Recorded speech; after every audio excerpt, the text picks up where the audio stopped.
Now let's move on to the next section in our debt and interest schedule and calculate our interest from our revolver and our long-term debt. Our revolver interest rate is given at 1%, and that might seem like it's really low, but for a large corporate issuer like Nike is actually pretty standard. We're going to just flatline this across the next 4 years.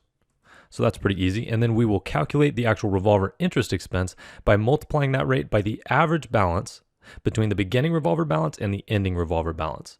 So I'm going to start by calculating the average of my beginning revolver and my ending revolver. And then I'm going to multiply that by my interest rate. So obviously my balance in the beginning and end of the period is 0, so that's going to be 0. But now we've built this in dynamically so that it will update as that changes in the future. My long-term interest rate, if we look at the comment in this box, is the weighted average from the Nike 10K on page 136. Nike has detailed in the 10K all of the different tranches of their debt and the associated interest rates, including debt that's denominated in foreign currencies. So we've calculated the weighted average and input that as 3.09%. And we're also going to assume that this stays pretty constant over the next 4 years. So we're going to flatline that.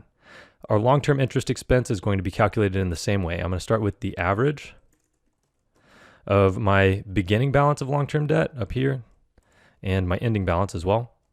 And then multiply that by my 3.09%. And that's going to give me my interest expense for the next 5 years. Now, my total interest expense is just going to be the sum of my revolver interest and my long-term interest. And be careful, because if you use AutoSum, it's going to grab all 4 of these rows. We only want row 180 and 182. When I take that out to the right, I'm going to get my total interest expense for the period. And moving down, we want to know our interest income. Our cash that we hold on our balance sheet is going to earn us a little bit of interest, and we're assuming down here that that's going to be 0.5%. So I'm going to take my average cash balance, multiply it by that cash interest rate, and that's going to give me a little bit of interest income to offset my interest expense. And then down here in row 189, we're going to add those together to get our net interest expense. My average cash balance I'm going to get from my balance sheet, so I'll go up here to row 40. And actually, let me say that this is, I'm going to type in average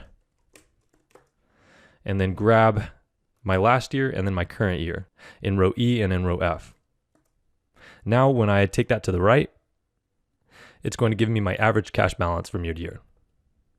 And you'll notice that we're getting this consistent $2 billion in our last 3 projected years. And that tells us that our revolver is drawing correctly and making sure that we're maintaining that $2 billion minimum cash balance.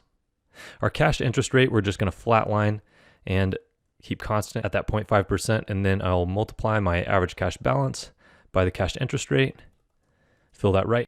And that's going to give me my interest income for each period. My net interest expense, you'll notice, is a positive, and any interest income is going to be in a negative number format. The reason for that is because this net interest expense line is going to flow up to our income statement. And if we go up there, you'll see right here our net interest expense is inputted in positive format, because most of the time our interest expense is going to be an expense that's reducing our net income. So if I go back down to where we're calculating that here, our expense is going to be a positive. The way that we do that is by taking our total interest expense in row 183 and then subtracting any interest income to offset it. And that is going to give us a positive $88 million. I will fill that right. And now I can copy this line, go up to my income statement, and paste a link into my net interest expense line. And now we've completed our income statement, and we've actually done more than that. This is a very important step because it completes the circularity of our model. Circularity, woo!